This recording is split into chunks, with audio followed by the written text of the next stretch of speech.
Hello friends, very good evening to everyone. Welcome back to Nish classes. आप सभी का बहुत बहुत स्वागत है। Let us crack NTA UGC NET with Nishant. और आज मैं लेके आया हूँ logical reasoning, that is your new unit. और लॉजिकल रीजनिंग का आज हमारा फर्स्ट लेक्चर है। तो आज के लेक्चर में हम क्या क्या करने वाले हैं वो देख लेते हैं। सबसे पहले तो आज हम करने वाले हैं लॉजिकल रीजनिंग का मतलब क्या होता है, व्हाट इज़ लॉजिकल रीजनिंग, उसके कुछ की एस्पेक्ट्स, और इंडक्टिव, डिडक्टिव एंड अबडक्टिव रीजनिंग आज हम करने वाले हैं। क्योंकि आज हमारा फर्स्ट लेक्चर है तो हमें बेसिक्स क्लियर होने चाहिए। तो आज मैं इंडक्टिव, डिडक्टिव और अबडक्टिव पे ज़्यादा फोकस करूंगा, क्योंकि इन्हीं शब्दों में बच्चों को ज़्यादातर प्रॉब्लम आती है। और लॉजिकल रीजनिंग अगर एनटी के हिसाब से देखा जाए तो बहुत इंपॉर्टेंट यूनिट है आपके लिए। आपने देखा होगा, मेरे साथ तो हमेशा ऐसा हुआ कि लॉजिकल रीजनिंग का ही फर्स्ट क्वेश्चन होता था। तो एक कॉन्फिडेंस इन्हांस हो जाता है और बहुत स्कोरिंग यूनिट है। अगर आप अच्छे से समझेंगे, बहुत इजी यूनिट है, तो इसमें आप बहुत अच्छा स्कोर कर सकते हैं। पूरे 5 के 5 क्वेश्चन सही करके आ सकते हैं। और साथ में बहुत ही ज़्यादा इंटरेस्टिंग यूनिट है। इसको अगर आप करेंगे तो आपको मज़ा आने लगेगा इस यूनिट को करने में। कोई आपको वैसा नहीं होगा, बस लॉजिक्स लगाने हैं। तो लॉजिकल रीजनिंग जैसे कि इसका नाम है वैसी ये यूनिट है। तो चलिए हम आज का लेक्चर शुरू करते हैं। सबसे पहले हम आ जाते हैं what is logical reasoning. Logical reasoning होता क्या है? देखिए, कॉग्निटिव प्रोसेस है। लॉजिकल रीजनिंग जो है वो कॉग्निटिव प्रोसेस है, जिसमें आप अपनी सेंस यूज़ करते हो, इंफॉर्मेशन को एनालाइज करते हो, पैटर्न्स को आइडेंटिफाई करते हो और उससे कंक्लूजन निकालते हो। कंक्लूजन बोले तो इन्फ्रेंस, ठीक है, इन्फ्रेंस निकालते हो, ठीक है। जो आप इन्फ्रेंस निकालोगे that is your conclusion. Conclusion बोलो या इन्फ्रेंस बोलो या क्लेम बोल लो, ठीक है। इसको आप क्लेम भी बोल सकते हो, ठीक है। आप प्रॉब्लम सॉल्विंग के लिए यूज़ करते हो। अपने लॉजिकल प्रिंसिपल्स को यूज़ करके अपनी क्रिटिकल थिंकिंग और अबडक्टिव या डिडक्टिव रीजनिंग या इंडक्टिव रीजनिंग को यूज़ करके आप लॉजिकल सल्यूशन निकालते हो या कंक्लूजन निकालते हो, ठीक है।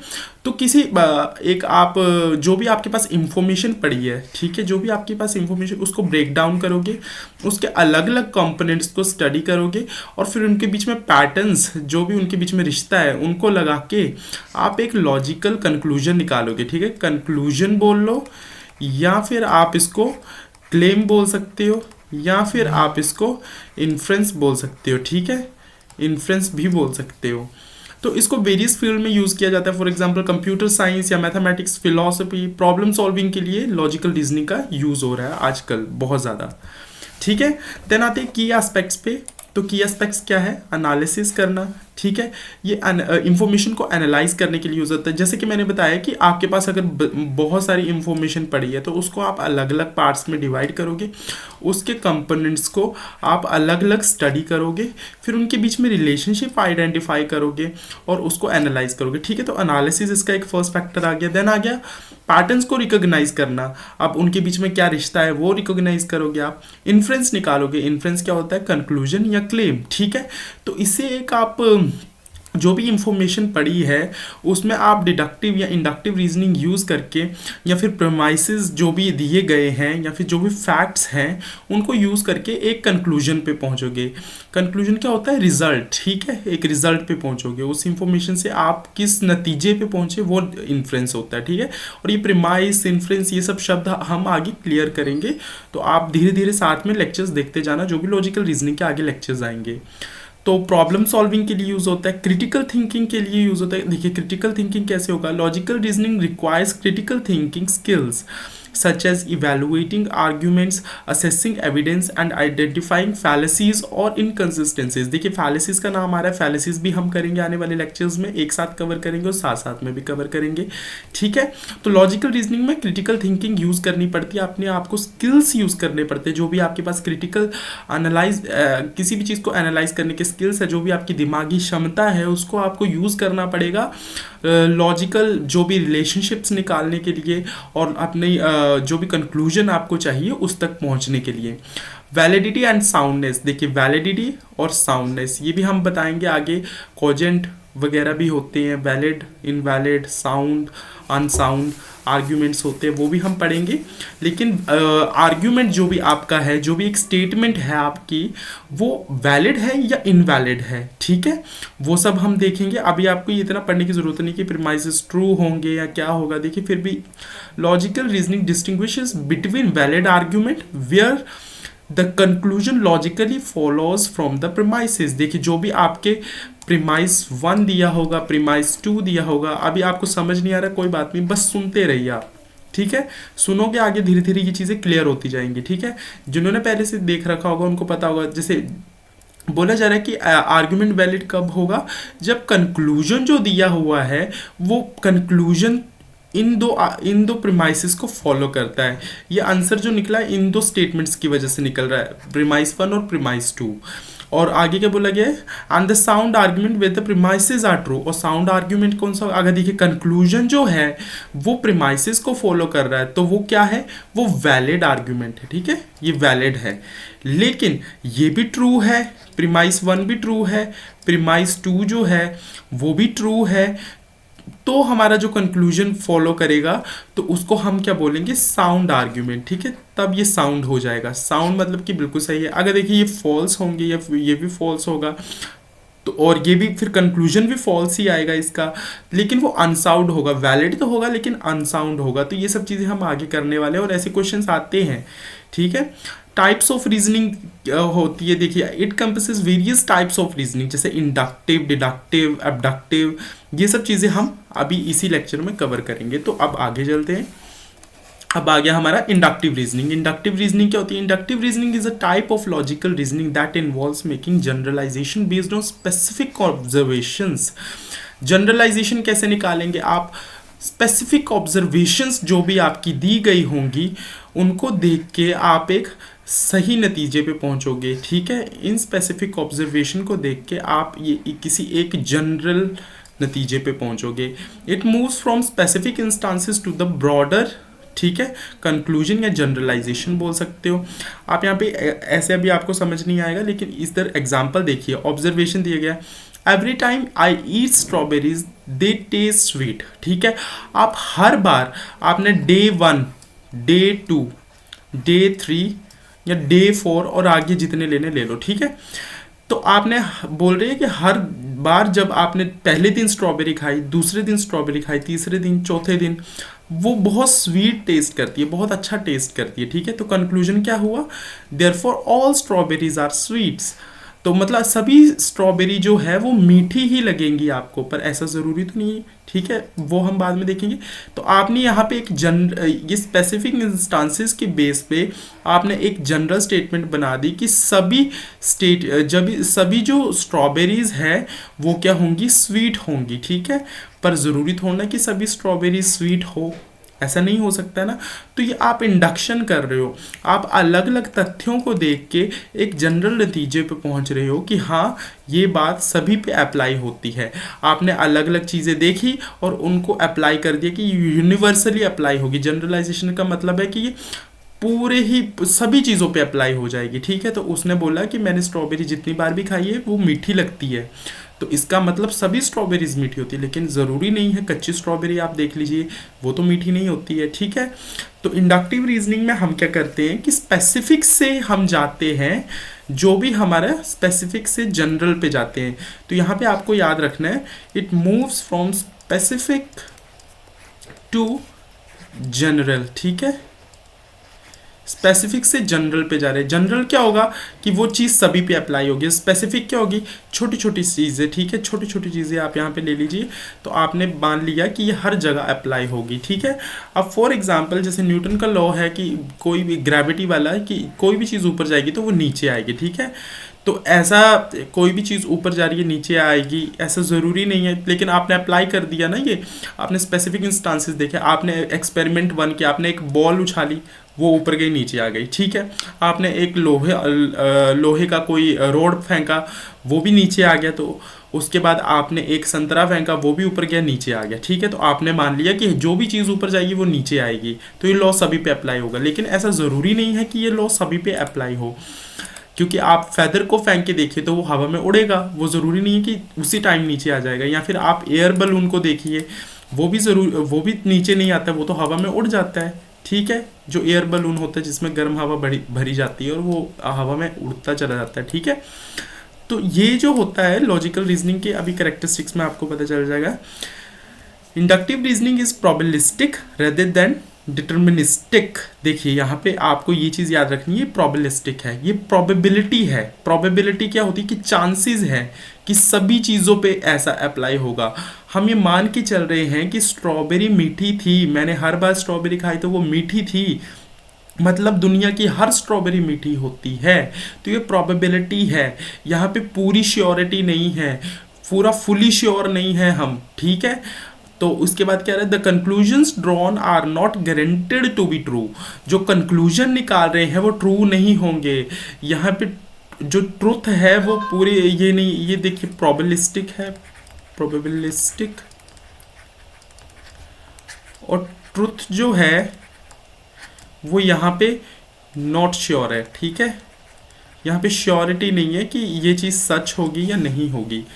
It based on evidence and patterns observed in specific instances, जैसे हमने डे 1 को स्ट्रॉबेरी खाई थी, डे 2 को खाई थी, डे 3 को खाई थी, तो हमने उसको उन ऑब्जर्वेशंस को देख के माना ना कि स्ट्रॉबेरी मीठी होगी, लेकिन ये क्या थे, पैटर्न्स थे, ये एविडेंस थे, मेरे पास प्रमाण थे कि मैंने जितनी बार स्ट्रॉबेरी खाई है, 1 दिन 2 दिन 3 दिन, वो मीठी ही थी।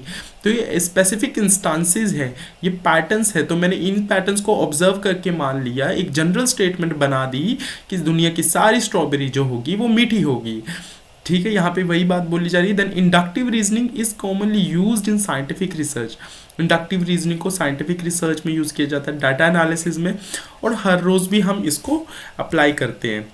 तो आई होप इंडक्टिव रीजनिंग आपको क्लियर हो गई होगी। It moves from specific to general, इतनी सी आपको स्टेटमेंट याद रखनी, it moves from specific to general, ये चीज़ आपको याद हो जाएगी। बाकी इसमें से कुछ खास आपसे पता होना चाहिए पर खास पूछा नहीं जाएगा। देन आते हैं हम डिडक्टिव रीजनिंग पे। अब डिडक्टिव रीजनिंग क्या होती है? डिडक्टिव रीजनिंग सबसे पहले ये जनरल से, ठीक है, ये जनरल से स्पेसिफिक पे जाएगी, ठीक है, ये उल्टा है इसका चक्कर। अब स्पेसिफिक पे कैसे जाएगी? मान लीजिए कोई जनरल स्टेटमेंट है, जैसे कोई लॉ बना हुआ है कि ये चीज़ जो होगी ये ऐसे ही होगी, जैसे मान लीजिए आपका वो कौन सा लॉ है मैथमेटिक्स का, जिसमें आप हाइपोटेनियस बेस और ये परपेंडिकुलर यूज़ करते हैं, पाइथागोरस थ्योरम, ठीक है। जो पाइथागोरस थ्योरम है, तो आप बोलते हो कि पाइथागोरस थ्योरम से हम ये निकाल लेंगे, हाइपोटेनियस निकाल सकते हैं, ठीक है। तो आप इसको अप्लाई करते हो, तो मतलब आप इसको जनरल से स्पेसिफिक पे किसी प्रॉब्लम पे अप्लाई कर सकते हो। यही यहाँ पे बोला जा रहा है कि आप उस चीज़ को, उस लॉ को यूज़ करके, उस जनरल स्टेटमेंट को यूज़ करके किसी स्पेसिफिक प्रॉब्लम पे अप्लाई कर सकते हो। Deductive reasoning is a type of logical reasoning that involves deriving specific conclusion from general principles or premises। देखिए, जो भी हमारे जनरल प्रिंसिपल्स होंगे, हम कंक्लूजन कैसे निकालेंगे?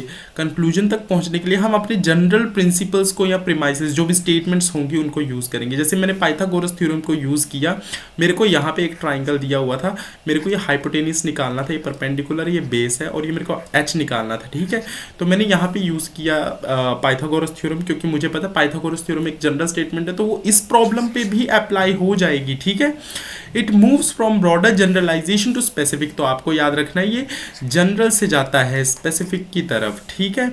अब एग्जांपल देखिए, प्रीमाइस दिया, all mammals are warm blooded animals, जो भी मैमल्स होते हैं उन सबका गर्म खून होता है, ठीक है। A whale is a mammal, whale भी मैमल है, therefore whale is a warm blooded animal.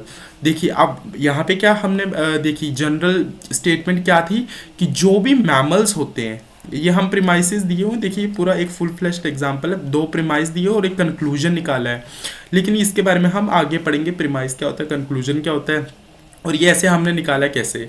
लेकिन आप यहाँ पे देख लीजिए, हम इसके बाद टर्म्स के बारे में भी पढ़ेंगे कि ये मिडल टर्म होती है, ये हमारी मेजर टर्म, और वेल क्या हो गई, हमारी माइनर टर्म, ठीक है। ये मेजर प्रीमाइस है, ये हमारा माइनर, और ठीक है, और ये हमारा कंक्लूजन है, ठीक है। तो यहाँ पे मैमल्स क्या है, हमारे मैमल एक जनरल स्टेटमेंट है, बोला जा रहा है जो भी मैमल होते हैं उनका गर्म खून होता है, ठीक है। वेल भी एक मैमल है, तो मतलब कि वेल का भी गर्म खून होगा, तो ये अप्लाई हो रही है स्टेटमेंट, ठीक है। अब ये वैलिड है, इनवैलिड है, वो सब चीज़ें हम नहीं देखेंगे, हम क्या देखेंगे कि सभी मैमल्स जो होंगे, आप ह्यूमन ले लो, सभी इंसानों का खून जो होता है वो गर्म होता है, या फिर सभी इंसानों का खून जो होता है वो लाल रंग का होता है, ठीक है, रेड कलर का होता है। तो जो अनीता है, अनीता एक लड़की है, तो वो क्या है, वो एलियन तो नहीं है, वो भी ह्यूमन है, ठीक है, अनीता भी ह्यूमन है। तो मतलब हमने कंक्लूजन निकाल दिया, अनीता का जो ब्लड होगा, अनीता का ब्लड भी रेड होगा, ठीक है। तो इस तरह से हमने कंक्लूजन निकाला कि हाँ, या फिर हम ऐसे देख सकते हैं, मतलब यही है ना कि ह्यूमंस ह्यूमंस का रेड ब्लड होता है। अनीता भी एक ह्यूमन है, ये प्रीमाइस 1 हो गया, ठीक है। ह्यूमन जो होते हैं उनका रेड ब्लड होता है। अब अनीता जो है वो भी ह्यूमन है, तो मतलब कि अनीता का ब्लड भी क्या होगा, रेड होगा, ठीक है। यहाँ पे देखिए ह्यूमन ह्यूमन कट गया, रेड ब्लड और अनीता रह गया, ठीक है। तो मतलब कि जो अनीता है उसका खून भी लाल रंग का होगा। तो ये हमने एक तरह से जनरल स्टेटमेंट से हमने क्या किया, एक स्पेसिफिक कंक्लूजन निकाल दिया, एक स्पेसिफिक लड़की पे अप्लाई किया हमने कि ये भी ह्यूमन है या नहीं है। तो मतलब कि ये ह्यूमन है तो इसका मतलब इसका खून भी लाल रंग का होगा। उस तरह से हम कंक्लूजन निकाल रहे हैं। एक जनरल स्टेटमेंट, ये पहले से प्रूव्ड स्टेटमेंट है। जनरल स्टेटमेंट क्या होगी, जो पहले से प्रूव हो चुकी है, जो कि हमें प्रूव करने की ज़रूरत नहीं है, वो बात सत्य है पहले से, ठीक है।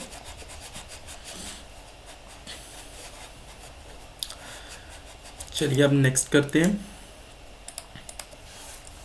कैरेक्टरिस्टिक्स देख लेते हैं। Deductive reasoning aims for certainty, ठीक है। If the premises are true the conclusion must also be true. अगर प्रीमाइसेस ट्रू होगी, ये भी ट्रू है, ये भी ट्रू है, तो ये कंक्लूजन भी ट्रू होना जरूरी है, ठीक है। ये बात आपको याद रखनी है। अब मैमल्स वार्म ब्लडेड होते हैं, वेल भी एक मैमल है, तो मतलब वेल भी वार्म ब्लडेड है। तो ये ट्रू था, ये ट्रू था, दैट मीन्स ये भी ट्रू होगा, ठीक है। It follows a logical structure typically expressed in the form of syllogism, ठीक है। ये सिलॉजिज्म है।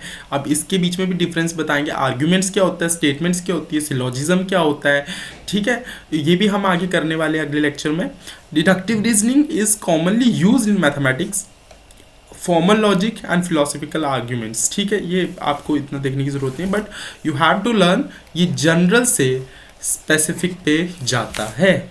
और जो हमारा इंडक्टिव होता है, इंडक्टिव किस पे जाता है, फ्रॉम स्पेसिफिक छोटी छोटी ऑब्जर्वेशन से हम एक जनरल स्टेटमेंट निकालते हैं।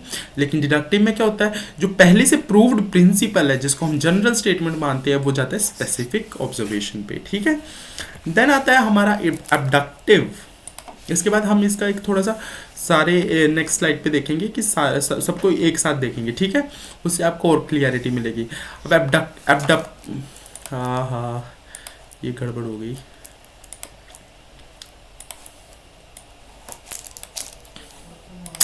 चलिए तो देखिए आप यहाँ पे जो अबडक्टिव रीजनिंग है, अब वो क्या चीज़ है। इंडक्टिव तो देख लिया, specific, inductive specific to general, deductive जो होगा जनरल टू स्पेसिफिक। लेकिन अबडक्टिव क्या होगा, abductive reasoning is a type of logical reasoning that involves making educated guesses. देखिए यहाँ पे क्या बोला जा रहा है, एडुकेटेड गेसेस क्या होंगे हमारे, फेयर गेसेस बोल सकते हो आप, ठीक है।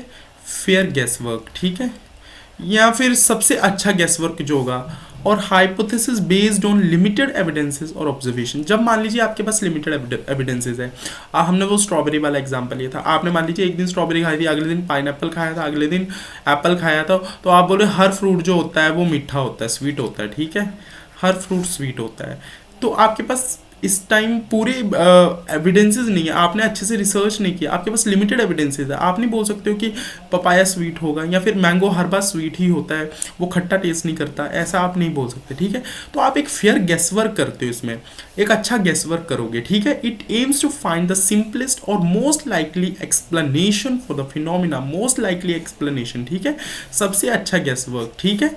अब मान लीजिए ऑब्जर्वेशन क्या है, द ग्रास इज वेट, जो ग्रास है, जो घास है वो गिल्ली है, ठीक है। तो आपने हाइपोथेसिस क्या निकाल दी, हाइपोथेसिस क्या होती है, hypothesis is the statement which may be true और मे बी फॉल्स। हाइपोथेसिस किसको बोलते हैं हम, मे बी ट्रू और मे बी फॉल्स, ठीक है। एक ऐसी स्टेटमेंट जो शायद ट्रू हो सकती है या फिर शायद फॉल्स भी हो सकती है, ठीक है। तो इसका हमने क्या कंक्लूजन निकाल दिया, इट रेन लास्ट नाइट। अगर घास गिल्ली है तो मतलब कि पिछली रात को बारिश हुई है, ठीक है। पर ऐसा ज़रूरी नहीं है बारिश हो, क्या पता वहाँ पे धुंध पड़ी हो, वहाँ पे फॉग पड़ा हो, फॉग से ग्रास गिली हुई हो। तो एक हम फेयर गेसवर्क कर रहे हैं, यहाँ पे गेसवर्क चल रहा है, ठीक है। तो ये अबडक्टिव रीजनिंग होती है, हम अप्लाई कर रहे हैं बस अपना फिनोमिना। हाँ घास गिली है तो शायद बारिश हुई होगी, हम उसकी जगह ये भी बोल सकते हैं शायद कल रात को बहुत ज़्यादा फॉग पड़ी थी, ठीक है, या फिर रेन हुई थी, ठीक है। तो एक गेसवर्क चल रहा है। तो एक क्या पता उसने देखा हो ज़्यादा गिल्ली थी गैस घास जो थी वो ज़्यादा गिल्ली थी, तो तब उसने बोला कि रेन हुई है। लेकिन ज़रूरी नहीं है कि रेन ही हुई है, या फिर क्या पता उसको कम गिल्ली लगती तो वो बोलता है कल फॉग पड़ी थी, ऐसा भी बोल सकता है। लेकिन ज़रूरी नहीं है कि ऐसा हो, क्या पता बारिश हुई हो या फिर क्या पता फॉग ही पड़ी हो। तो एक श्योरिटी नहीं है यहाँ पे, श्योरिटी नहीं होती, ठीक है, यहाँ पे श्योरिटी नहीं होगी आपको, ठीक है। Abductive reasoning is prioritised explanatory power and coherence. देखिए यहाँ पे हम प्रियोरिटी दे रहे हैं किसी को, किसी एक्सप्लेनेशन को प्रियोरिटी दे रहे हैं। मेरी एक्सप्लेनेशन थी कि लास्ट नाइट बारिश हुई थी तभी घास गिल्ली है, तो ये मेरी प्रियोरिटी है कि मैं मानता हूँ कि कल बारिश हुई थी तभी घास इतनी ज़्यादा गिल्ली है, ठीक है। It involves inferring the best explanation. आप बेस्ट कंक्लूजन निकाल रहे हो अपनी ऑब्जर्वेशन को देखते हुए, if it is not certain, ठीक है। Abductive reasoning is prevalent in scientific hypothesis formation, detective work. अब देखिए जो डिटेक्टिव होते हैं वो अबडक्टिव रीजनिंग यूज करते हैं ना, कि यहाँ पे खून गिरा था मतलब कि वहाँ पे भी गिरा था, अब इसका मतलब वो लड़का यहाँ से चलते हुए ऐसे घिस घिस के यहाँ तक पहुँचा होगा, ठीक है। और जो चाकू था वो यहाँ उनके घर के बाहर पड़ा था। तो डिटेक्टिव ऐसे गेस वर्क करते हैं ना, fair guess work. The problem solving for uncertain और एम्बिगस सिचुएशन। एम्बिगस सिचुएशन क्या होती है? अस्पष्ट, ठीक है, जो नॉट श्योर हो, ठीक है, नॉट श्योर वाली सिचुएशन, ठीक है, अस्पष्ट बोल सकते हैं, ठीक है। तो अब देखिए यहाँ पे आप एक बार इस चार्ट को देख लीजिए। तो यहाँ पे क्या बोला जा रहा है? इंडक्टिव रीजनिंग देखिए, स्पेसिफिक स्पेसिफिक स्पेसिफिक ऑब्जर्वेशन और जनरल। मतलब कि हमने देखा कि एक डब्बा था, एक स्क्वायर था, उसकी 4 साइड्स थी, दूसरा स्क्वायर था उसकी भी 4 साइड थी, तीसरा स्क्वायर था उसकी भी 4 साइड थी। मतलब कि हर स्क्वायर की 4 साइड होती है। हमने ये जनरल स्टेटमेंट बना दी। Specific to general, may be true, आपको याद रखना मे बी ट्रू, ये शायद ट्रू हो सकता है, क्या पता कोई स्क्वायर, एक आपने देखा ना रोम्बस होता है कुछ ऐसा ऐसा ऐसा ऐसा रोम्बस होता है, तो 4 साइड वाला ही होता है वो, पर वो स्क्वायर नहीं होता है, ठीक है, पर वो स्क्वायर जैसा ही होता है, ठीक है। देन आता है deductive reasoning, general to specific, always true, क्योंकि हम यहाँ पे जनरल स्टेटमेंट को यूज कर रहे हैं।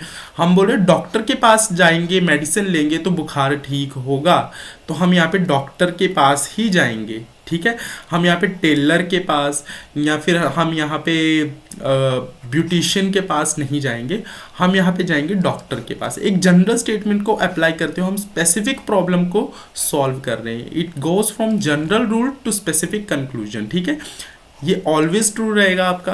देन अबडक्टिव रीजनिंग क्या होगा? Incomplete observation. देखिए एक तरफ सर्कल है, एक तरफ ट्राइंगल है, एक तरफ यदि हो, तो हमने गैस वर्क निकाल दिया, इन सभी की साथ में इमेज फॉर्म कर दी। यहाँ पे आ जाएगा मे be true, may be true, ठीक है।